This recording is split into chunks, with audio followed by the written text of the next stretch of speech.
Ya, Bapak Ibu semua, saudara yang kasih dalam Tuhan Yesus Kristus, pada hari Minggu ini kita akan sama-sama mendengarkan firman Tuhan yang saya ambil topiknya, saya berikan topiknya adalah bagaimana cara kita membaca dan mempelajari Alkitab. Mari sebelumnya kita berdoa bersama-sama. Bapak yang dalam surga, terima kasih pada pagi hari ini kami masih diberikan kesempatan untuk dapat berkumpul di tempat ini. Kami telah memuji, memuliakan namamu, dan kami akan mendengarkan firman-Mu, ya Bapak, kiranya Engkau yang memberkati, berikan kami hikmat bagaimana kami dapat mengerti kebenaran firman-Mu. Dalam nama Tuhan Yesus kami berdoa dan mengucapkan syukur. Amin. Ya, hari ini kita akan mendengar topiknya adalah bagaimana cara kita membaca dan mempelajari Alkitab atau firman Tuhan kita. Topik ini adalah salah satu topik yang terkesannya sepele, gitu ya, membaca gitu dan mempelajari. Uh, tapi ini merupakan salah satu saya secara pribadi saya adalah topik yang menyenangkan, gitu, favorit, karena ini merupakan dasar atau langkah awal kita sebagai seorang Kristen, terutama yang sudah diselamatkan. Untuk apa? Supaya kita dapat mengenal juru selamat kita dan mengerti buku buku yang dia kasih kepada kita, yaitu Alkitab. Ya. Topik ini adalah topik basic, gitu ya, back to basic, kita bisa kita katakan. Ibarat kata, eh, bagaimana cara kita membaca, itu yang pertama. Jadi yang kedua adalah bagaimana cara kita mempelajarinya.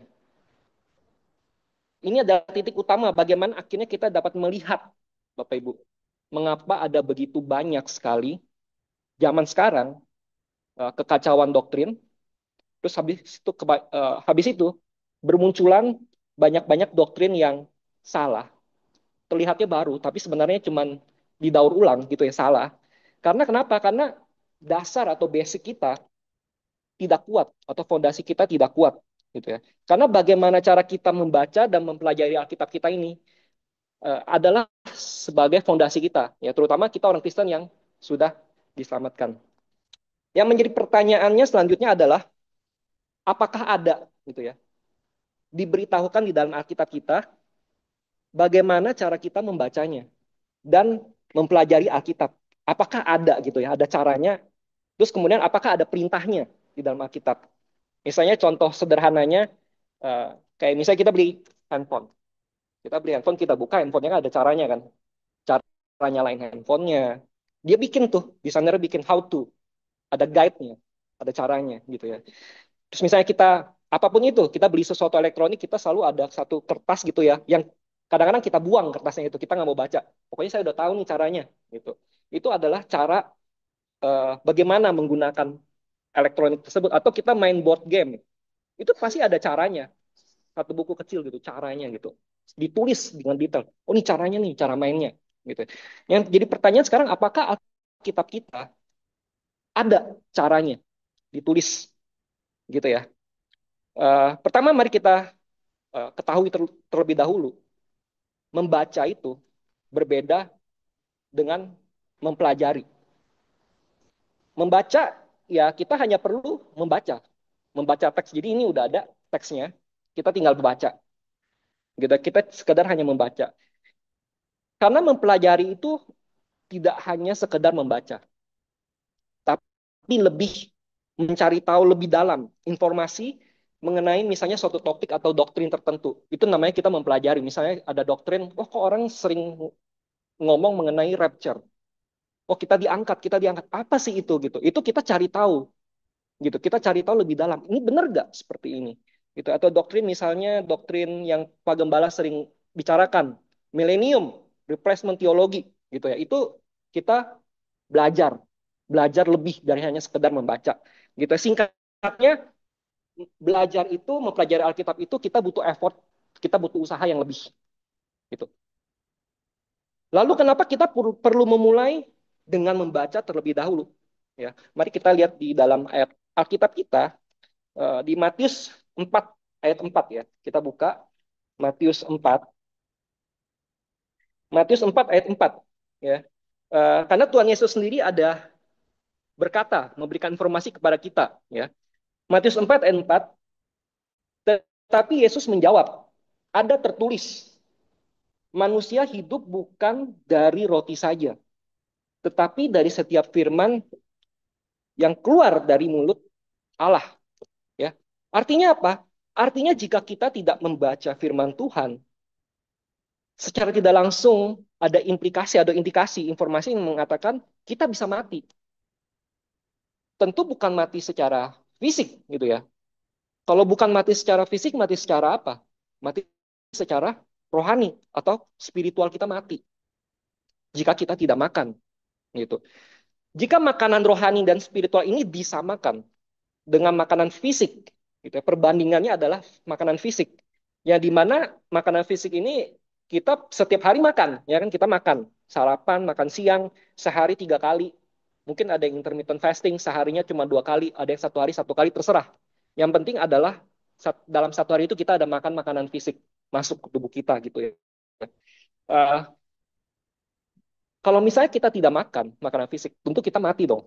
Mungkin kita ada yang puasa 3 hari tidak makan 72 jam. Tapi setelah itu bagaimana? Kalau nggak dimasukin makanan, ya mati. Gitu ya.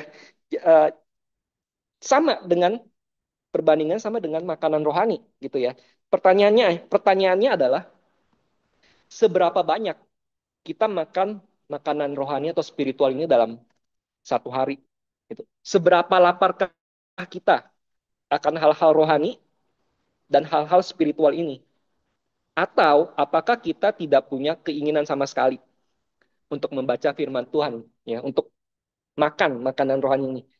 Kalau kita tidak, kalau kita sampai pada tahap kita tidak punya keinginan sama sekali untuk membaca firman Tuhan, untuk makan, gitu ya, makanan rohani ini, seperti yang Tuhan Yesus katakan, pertanyaannya apakah kita secara spiritual mati dong? Manusia rohani kita mati, gitu ya, atau tidak bertumbuh? Dengan kata lain yang sekarang sering kita bicarakan adalah stunting, tidak bertumbuh, gitu ya. Bahkan ya kita lihat lagi Rasul kita Rasul Paulus memberikan kita informasi mengenai makanan ini.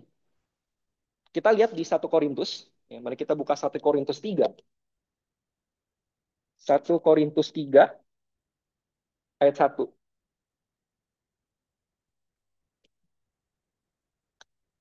1 Korintus 3 ayat 1.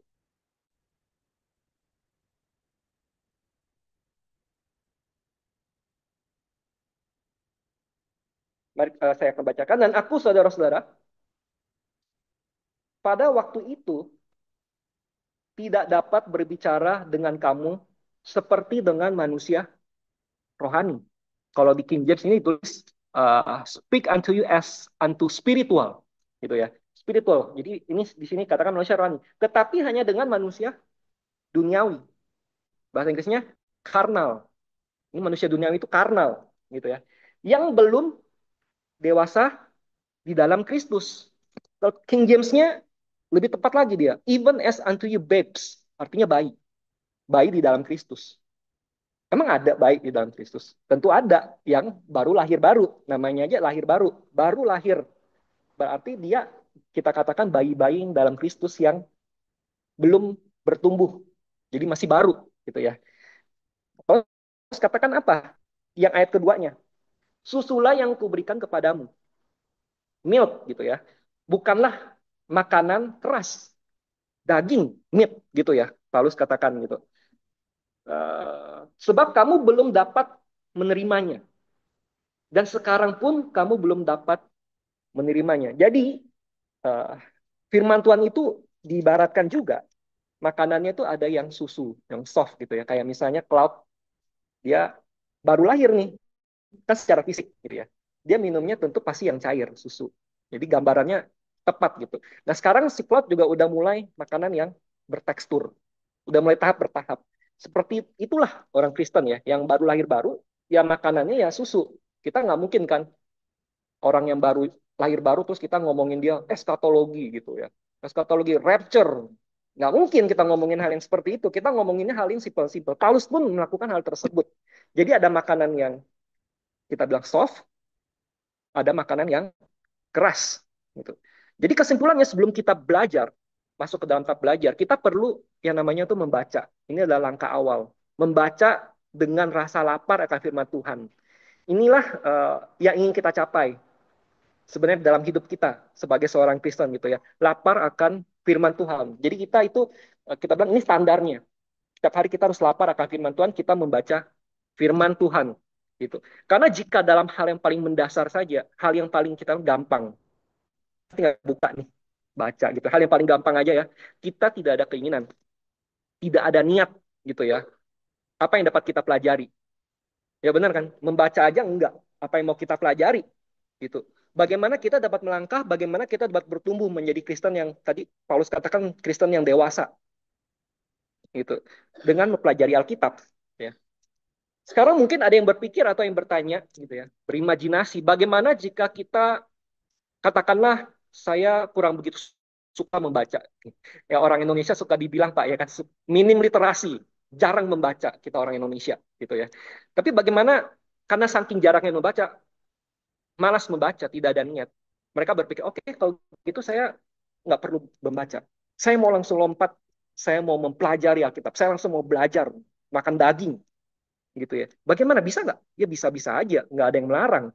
Tidak ada malaikat di depan kita, oh kamu nggak boleh, kamu harus baca dulu. Nggak ada, itu kan bebas kita. Tapi pertanyaannya, kamu mau ikuti nggak cara yang ada di dalam Alkitab, gitu ya. Eh, Misalnya, mereka mau skip membaca, mereka mau mempelajari. Yang mereka pelajari, mereka dapatkan informasi dari mana? Yang paling gampang adalah online, YouTube sekarang yang paling merajai gitu ya di online gitu. YouTube, mereka nonton tuh YouTube secara online.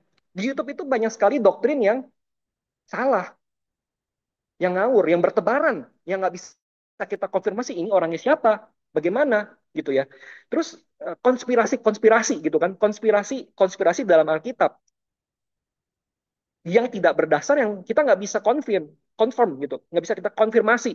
Dan lagi ada juga yang di YouTube itu saya banyak ya kalau lagi lihat-lihat di YouTube banyak juga yang kontennya itu mimpi ya. Jadi orang Kristen dia dia undang satu orang duduk di panggung gitu ya di interview gitu. Bagaimana Pak mimpinya ini kemana gitu ya. Itu paling diminati. Terus cerita dia ke surga, ya cerita dia ke neraka segala macam gitu ya. Itu tontonan sekarang gitu. Inilah sebenarnya hal-hal seperti ini yang sudah diperingatkan oleh Rasul Paulus itu sendiri. Mari kita lihat di 1 Timotius 4 ayat 6. Rasul Paulus sudah memperingatkan kita ya akan hal ini. 1 Timotius 4 ayat 6 ya. Saya coba akan baca saya langsung ini bacanya langsung dari King James ya. Bapak Ibu boleh lihat di TB. Jika engkau mengingatkan saudara-saudara akan hal-hal ini, engkau akan menjadi seorang pelayan Kristus yang baik. Mengingatkan hal-hal ini, engkau akan menjadi pelayan Kristus yang baik. Terdidik dalam soal-soal apa? Iman. Dalam hal-hal iman. Iman kita. Dan ajaran sehat yang telah kau peroleh. Jadi Paulus bilang ke Timotius nih. Ya kan? Ini adalah ajaran yang telah kamu peroleh. Ajaran sehat. Jika kamu mempelajari hal ini. Ya. Habis itu yang ketujuh. Tetapi jauhilah hal duniawi. Kalau di TB dia tulisnya apa ini? Tahayul. Kalau bahasa Inggrisnya proven. Proven itu hal-hal yang tidak ada hubungannya dengan misalnya kekristenan. Proven sia-sia gitu ya, sia-sia gitu. Hal duniawi dan dongeng-dongeng. Dongeng-dongeng nenek-nenek tua. Ya itu yang seperti contoh tadi yang di YouTube itu kan. Mereka berdongeng sebenarnya gitu. Tapi kenapa itu menyenangkan? Banyak orang Kristen suka nonton yang mimpi. Karena kenapa? Itu tuh cuma satu arah. Kalau kita mendengarkan orang menceritakan mimpinya. Satu, saya tidak perlu baca Alkitab. Kedua, saya tidak perlu belajar. Saya dengar aja. Terus saya pulang, saya dapat apa? Saya dapat ceritanya dia, terus saya ngomong ke orang lain ceritanya dia, saya dapat obrolan ceritanya dia. Konfirmasinya bagaimana? Saya bisa aja kan saya bohong. Saya bisa aja saya berdiri di sini, saya ngomong, semalam nih sebelum saya khotbah, Tuhan ngomong sama saya. Siapa yang tahu? Nggak ada. Cuma saya dan Tuhan yang tahu. Yang ngomongin mimpi juga cuma dia sama Tuhan yang tahu. Kita nggak bisa konfirmasi. Bagaimana cara konfirmasi? Udahlah, percaya kata-kata saya. Jadi siapa yang mau dipegang? Omongan orang itu atau omongan Alkitab? Itu yang harus kita perhatikan gitu kan. Dan Paulus sudah memberikan peringatan. Jauhilah hal duniawi dan dongeng-dongeng. Ya kita harus jauhkan. Kalau bisa di YouTube kan ada itu tuh, ada optionnya ya, not interest. Atau di blog nih, not interest gitu ya. Kita nggak interest sama yang mimpi-mimpi ini gitu ya. Jadi dari sini kita melihat betapa pentingnya. Tadi kan kita merasa kayaknya membaca itu sepele. Tapi dari sini kita melihat bahwa membaca itu penting dan rajin membaca itu penting. Dan kita perlu konsisten gitu. Komitmen dalam membaca Alkitab. Misalnya paginya baca 3 pasal gitu ya. Bukan ayat ya, 3 pasal. Karena mungkin pagi saya kerja, saya nggak bisa punya banyak waktu lama gitu. Karena ada juga yang bukan morning person. Ya.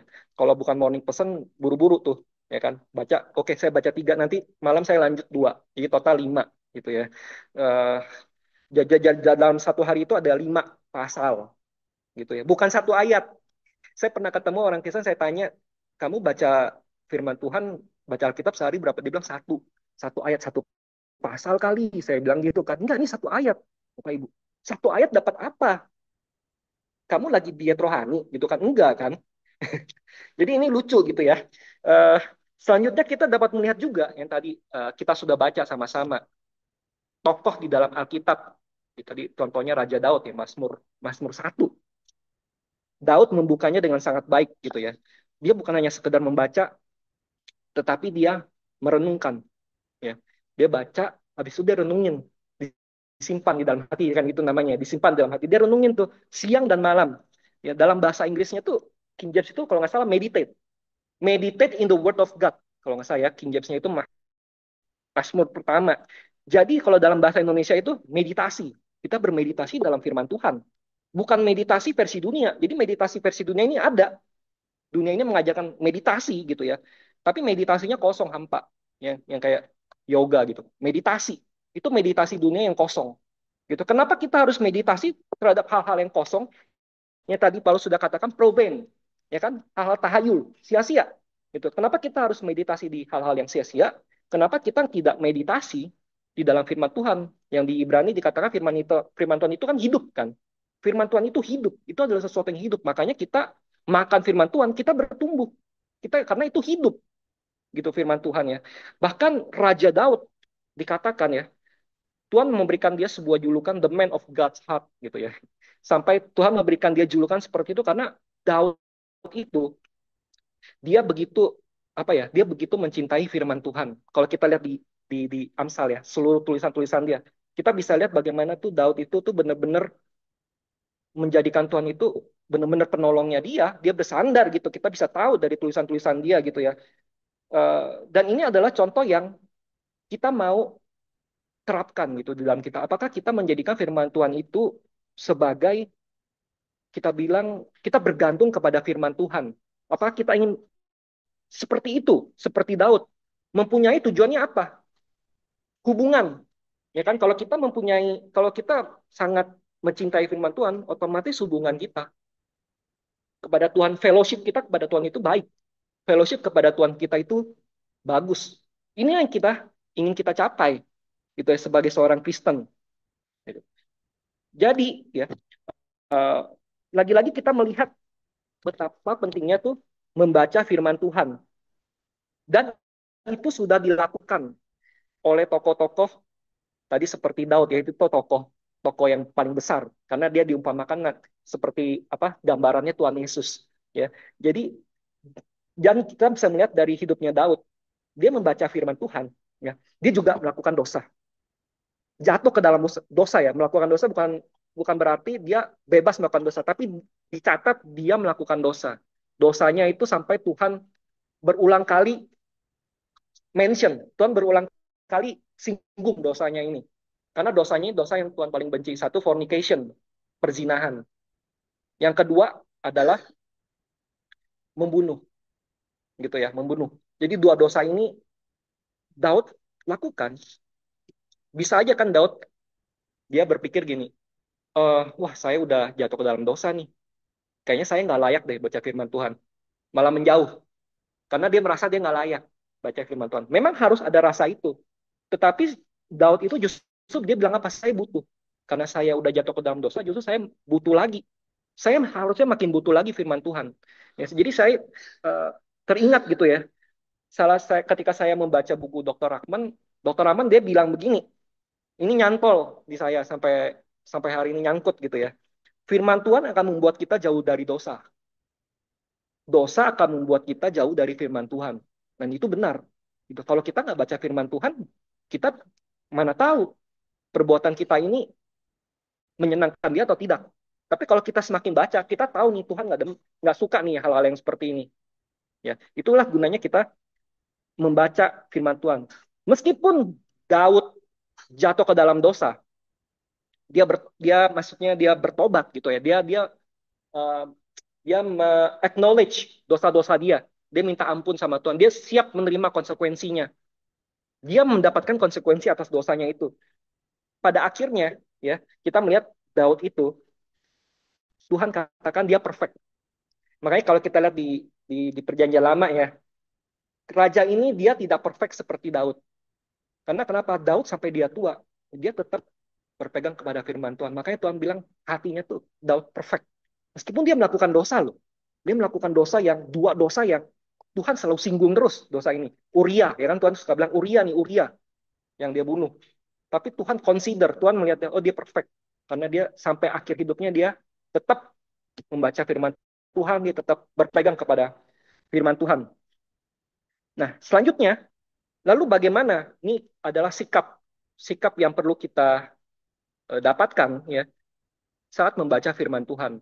Nah, ini sikapnya yang pertama ada tiga. Yang pertama itu humble. Ya, humble itu rendah hati. Kita lihat di 1 Tesalonika. 1 Tesalonika. 1 Tesalonika 2. 1 Tesalonika 2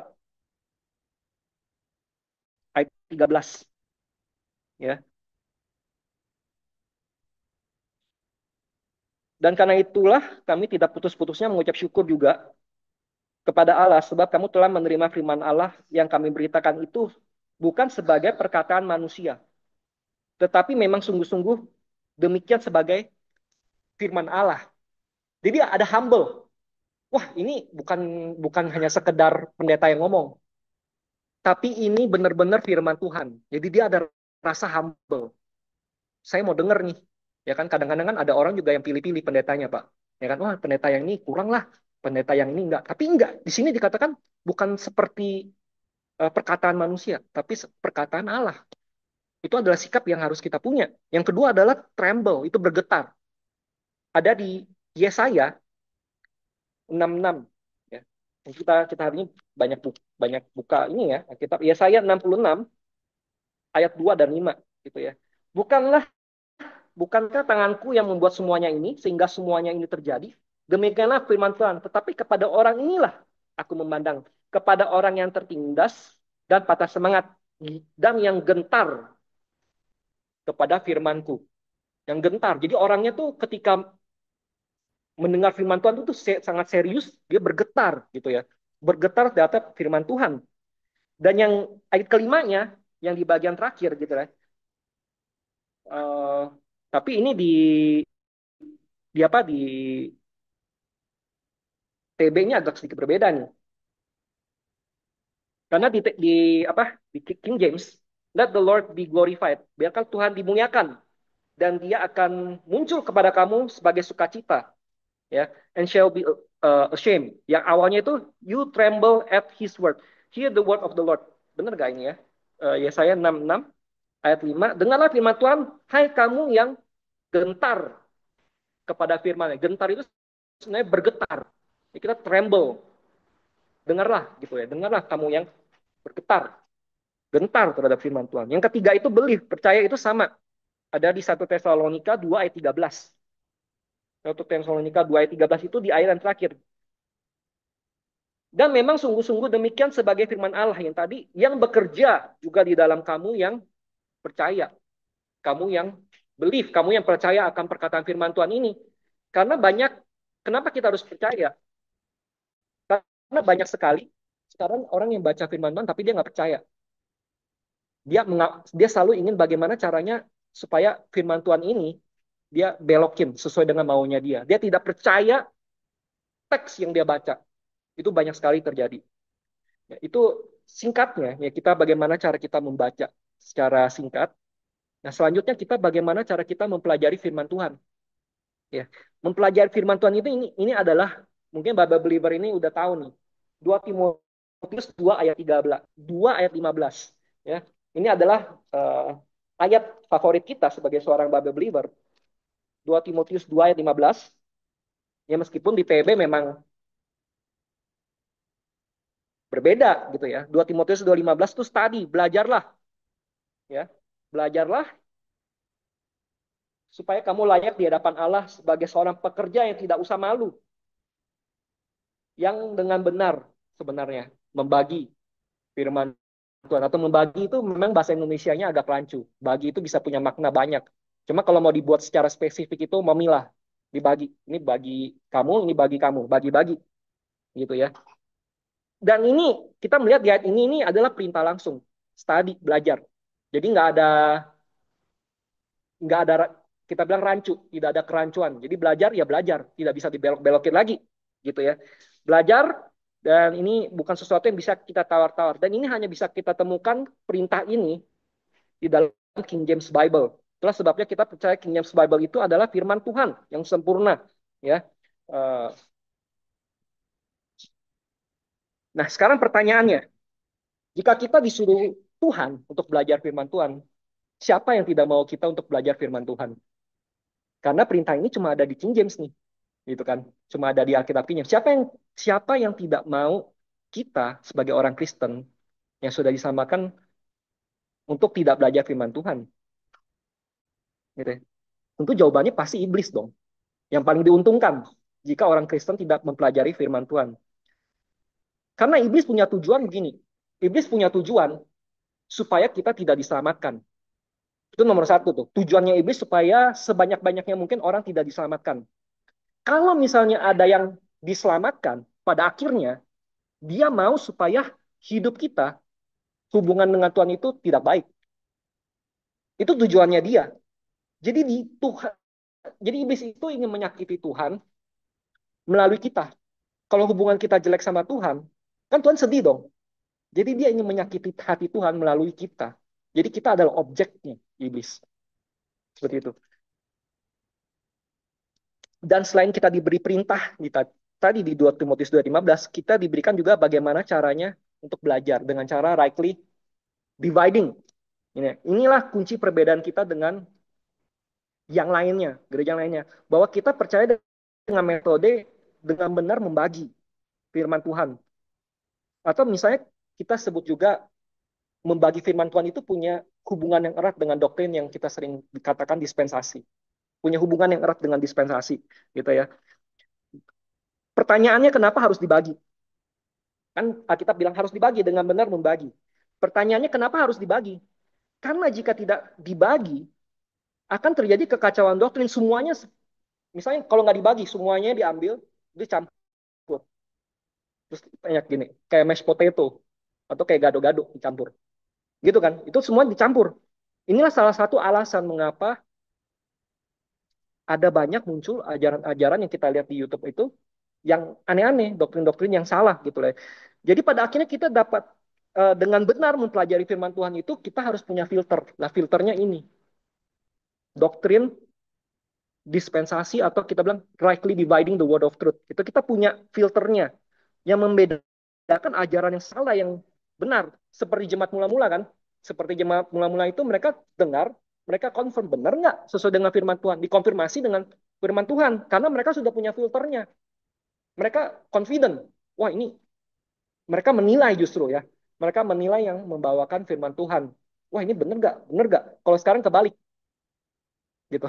Sekarang nggak ada filternya, jadi filternya pendetanya apa kata pendetanya diiyain gitu ya. Inilah yang kita ingin capai gitu ya. Dengan mempelajari firman Tuhan. Filter ini supaya supaya ada di diri kita supaya kita confident. Kita nggak perlu takut gitu. Karena saya melihat banyak yang takut ya. Misal kita kasih lihat video ini, Oh nggak mau ah. Karena kenapa? Dia nggak punya filter. Kita kasih video ini, oh nggak mau, saya nggak punya filter. Takut nanti saya tanya dulu ya meta saya gitu. Itu ciri tidak punya filter. Gitu. Nah sekarang bagaimana cara membaginya? Ya kan? Kita memang tidak punya waktu yang banyak. Kita akan singgung sedikit. Karena membagi firman Tuhan itu ya, itu kita bisa baginya tuh ini. Tidak bagi, yang tadi campur. Itu kan nggak dibagi tuh, campur. Dia bagi, tapi dia baginya salah. Kelebihan, atau dia baginya kekurangan. Jadi bagaimana kita harus bagi? Kita harus baginya di tengah-tengah. Ya, di tengah-tengah, perfect balance. Nah ini yang, makanya kita belajar bagaimana cara dengan membagi yang benar. Dan fondasi utama bagaimana cara kita membagi itu ada di 1 Korintus. Ini Paulus. Ya, ya teman-teman juga mungkin sudah tahu. Paulus, 1 Korintus 1, 1 Korintus 10, 1 Korintus 10 ayat 32. 1 Korintus 10 ayat 32. 10 ayat 32. Janganlah kamu menimbulkan syak dalam hati orang. Itu sebenarnya bahasa Inggrisnya give no offense gitu ya. Offense itu supaya orang tuh nggak tersinggung, nggak marah atau apapun gitu ya. Jangan kamu menimbulkan syak dalam hati orang, baik orang Yahudi. Itu satu. Itu clue-nya. Orang Yunani yang kedua maupun jemaat Allah. Sebenarnya ini kalau dalam bahasa Inggris Church of God, gereja Tuhan. Jadi ada tadi Jews ya. Jews itu orang Yahudi. Yunani itu karena waktu itu adalah majoritinya adalah Yunani, Greek gitu ya. Bahasa Greek itu jadi yang dipakai adalah bangsa Yunani pada waktu itu. Padahal intinya sebenarnya bangsa lain selain Yahudi. Yang ketiga adalah Church of God. Jadi ada 3 kelompok. Bukannya, oh kalau gitu berarti 1 Korintus orang buat orang-orang Korintus. Galatia buat orang-orang Galatia. Roma buat orang Roma. Bukan. Tapi kita dibaginya 3 kelompok ini. Sesuai dengan kita kan rightly divide dengan benar membagi, baginya kemana? Ke 3 kelompok ini. Sesuai dengan firman Tuhan. Jadi kita percaya sesuai dengan firman Tuhan, ini harus dibagi. Gitu ya. Dan selanjutnya, kita singkat aja ya. Selanjutnya bagaimana kita juga harus memperhatikan siapa yang berbicara, siapa yang ngomong. Di dalam kitab ini siapa yang ngomong, kepada siapa dia berbicara. Yang ketiga, kapan hal tersebut dibicarakan. Ya, banyak orang bilang, oh ini grup dispensasi ini Dokter Rakman, mereka bisa ngomong gitu. Ini dimulainya pada waktu itu Darby. Mereka dilatih untuk itu Darby. Tapi sebenarnya nggak dimulai pada waktu Darby, nggak dimulai pada waktu Scofield, nggak dimulai pada waktu Larkin. Gitu. Kita kan dituduh seperti itu kan. Oh ini baru nih bikin-bikin. Enggak, itulah mereka salah merepresentasikan kita doktrin yang kita percaya. Karena kenapa? Mari kita lihat di dalam Alkitab sendiri. Sebenarnya ada nggak yang melakukan hal ini dengan cara metode directly divide kepada grup tertentu atau waktu tertentu, gitu kan? Nah ini kita lihat ya, ini singkat kita lihat di Lukas. Mari kita sama-sama, ini penting nih. Ini Lukas, dari seluruh tadi yang disampaikan, ini yang paling penting. Lukas 4, ya. Kita ada buka 2 tempat ya. Lukas 4 ayat 18 sampai 19. Kemudian satu tangan lagi kita buka di Yesaya 61. Ya. Jadi ada 2 tempat, Lukas 4 sama Yesaya 61. Ya, Lukas 4 ini Lukas 4 ayat 18. Ya. Ayat 18. Nah, ini Tuhan Yesus yang berbicara, ya. Roh Tuhan ada padaku, oleh sebab Ia telah mengurapi aku untuk menyampaikan kabar baik kepada orang-orang miskin, dan Ia telah mengutus aku untuk memberitakan pembebasan kepada orang-orang tawanan dan penglihatan bagi orang-orang buta, untuk membebaskan orang-orang yang tertindas, untuk memberitakan tahun rahmat Tuhan telah datang. Ini Tuhan Yesus yang berbicara, dia mengutip. Mengutip siapa? Mengutip Yesaya. Yesaya 61. Ya, kita lihat 61 ayat 1 dan 2. Nah, ini salah satu contoh tahap kita belajar membagi firman Tuhan. Ya, kita coba praktekkan. Yesaya 61 ayat 1 sampai 2. Coba kita perhatikan, saya akan baca. Roh Tuhan Allah ada padaku. Sama kan yang kayak tadi kan. Roh Tuhan Allah padaku, oleh karena Tuhan telah mengurapi aku. Ia telah mengutus aku untuk menyampaikan kabar baik kepada orang-orang sengsara dan merawat orang-orang yang remuk hatinya, untuk memberitakan pembebasan kepada orang-orang tawanan dan kepada orang-orang yang terkurung kelepasan dari penjara. Itu ayat 1. Ayat yang kedua apa? Untuk memberitakan tahun rahmat Tuhan. Nah, kalau kita lihat di Lukas tadi, Tuhan Yesus stop di mana? Dia stop di situ kan? Untuk memberitakan tahun rahmat Tuhan. Terus di sini Tuhan nggak lanjutin. Ya kan? Tapi di Yesaya ada lanjutannya. Dan hari pembalasan, hari pembalasan Allah kita untuk menghidup semua orang yang bertabur. Ini di ayat 2. Ya kan? Untuk memberitakan tahun rahmat Tuhan. Tuhan Yesus sampai sini dia langsung stop.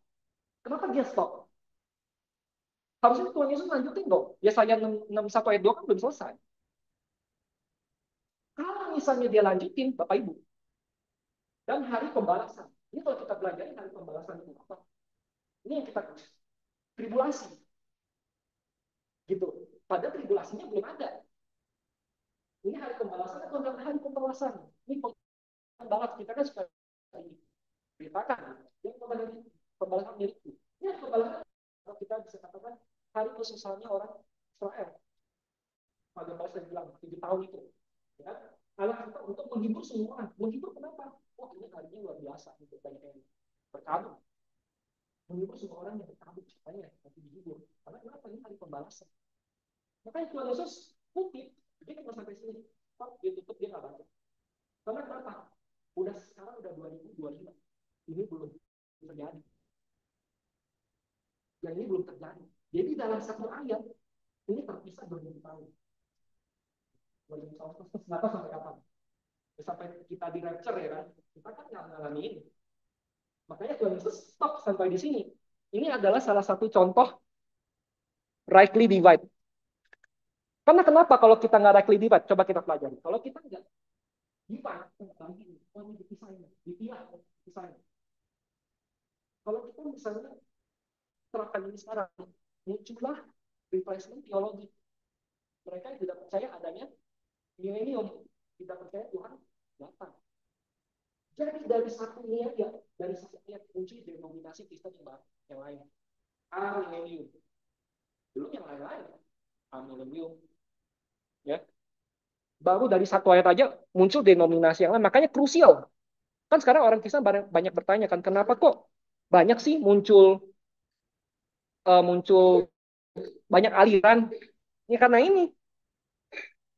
Karena tidak rightly divide. Bisa kelebihan divide-nya, bisa salah divide-nya, nggak divide. Yang benar bagaimana? Kita harus lihat konteksnya atau segala macam. Sulit nggak? Sulit. Memang harus dipelajari. Tapi harus sesuai dengan metode yang Tuhan berikan. Ya kan? Dan hari pembalasan Allah kita itu belum terjadi. Makanya Tuhan Yesus tutup. Jadi orang bilang kita rightly divide. Kamu buat-buat. Tuhan Yesus sendiri melakukan. Back to Jesus. Ya kan? Kan banyak orang suka kutip Jesus kan. Ya, sekarang kita kutip Jesus nih. Tuhan Yesus bagaimana metode dia. Itulah yang harus kita tiru. Yang satu lagi yang terakhir singkat ya. Ini yang paling paling mudah untuk kita pelajari juga. Mengapa perlu rightly divide ya? Tadi yang saya katakan adalah siapa yang berbicara, kepada siapa berbicara, kapan hal tersebut dibicarakan. Mari kita lihat Wahyu. Wahyu 7 dan Wahyu 14. Nah ini famous nih. Wahyu 7 dan Wahyu 14. Dan ini terkenal. Ya. Wahyu 7 dan Wahyu 14. Ya. Dan yang keempat, dan aku mendengar jumlah mereka yang dimateraikan itu 144.000 yang telah dimateraikan dari semua suku keturunan Israel. Sukunya di list. Teman-teman boleh baca sendiri. Keturunan Israel. Kita lihat yang 14. Ya. 14 ayat 1 sampai 3 ya. Saya baca, dan aku melihat sesungguhnya anak domba berdiri di Bukit Sion dan bersama-sama dia 144.000 orang. Dan di dahi mereka tertulis namanya dan nama bapaknya. Dan aku mendengar suara dari langit bagaikan desu air bah, namanya deru guru yang dahsyat. Dan suara yang kudengar itu seperti bunyi pemain kecapi. Oke, skip. Yang ketiga, mereka menyanyikan suatu nyanyian baru. Ya kan? Tidak ada yang dapat mempelajari nyanyian itu selain daripada 144.000 orang. Mereka adalah, ini yang keempat, yang penting. Mereka adalah orang-orang yang tidak mencemarkan dirinya dengan perempuan. Karena mereka murni seperti perawan atau bahasa Inggrisnya virgin. Berarti pria nih. Ya kan kita dapat indikasi ini pria. Tidak ada wanita 144.000 ini. Pria yang tidak dicemari oleh wanita. Ya berarti kan cuma pria. Berarti perawan virgin. Ya kan? Yang keempat, dan mereka mereka ada orang yang mengikuti yang domba itu kemana saja pergi dan ditebus dari antara manusia sebagai korban sulung bagi Allah yang anak domba itu. Kalau kita melihat 144.000 ini, kita ingatnya siapa? Saksi Yehova. Ini adalah saksi Yehova. Saksi Yehova yang ada di sebenarnya di tribulasi tadi, yang ada di sini. Gitu. Munculnya di sini 144.000. Jadi mereka yang saksi Yehova, mereka klaim mereka adalah saksi Yehova. Dari kalau kita lihat tadi di Wahyu 7, itu kan keturunan Israel. Pertanyaannya, mereka yang ngaku saksi Yehova, mereka keturunan Israel nggak? Bagaimana jalan keluarnya mereka mengubah ayat itu? Dispiritualisasi. Oh, kita spiritual Jews. Padahal di ayat 7 kita bilang keturunan Israel. Dan di list keturunan dari suku apa aja. Kita tanya, kalau Bapak ngaku spiritual Israel, Bapak dari keturunan mana? Nggak tahu. Dan di sini dikatakan cuma pria. Sekarang Bapak, Ibu pergi ke tempat saksi Yehova. Ada wanita nggak? Ada. Ngapain dia ada di situ? Pertanyaannya. Kan cuma pria. Yang kedua lagi, yang ketiga, virgin. Yang datang ke situ bawa anak nggak? Bawa anak. Nah, kenapa muncul kekacauan seperti ini? Ya, karena mereka salah belajarnya, suka-suka mereka. Gitu ya. Jadi kita hari ini kita melihat betapa pentingnya membaca gitu ya. Kita mulai dari membaca dan kemudian kita mempelajari firman Tuhan. Supaya apa? Supaya kita punya filter, Bapak Ibu semua. Filter apa? Supaya kita nggak perlu takut gitu ya. Kalau misalnya ada yang mau sesatin kita, mau apa gitu kan. Supaya kita tidak, Alkitab katanya tidak terombang-ambingkan ajaran salah, doktrin yang salah gitu ya. Jadi kita mulai dengan membaca Alkitab konsisten, ya. Kita mempelajari Alkitab dengan baik, ya. Kita akan mempunyai filter yang Tuhan akan berikan pada hidup kita. Mari kita udah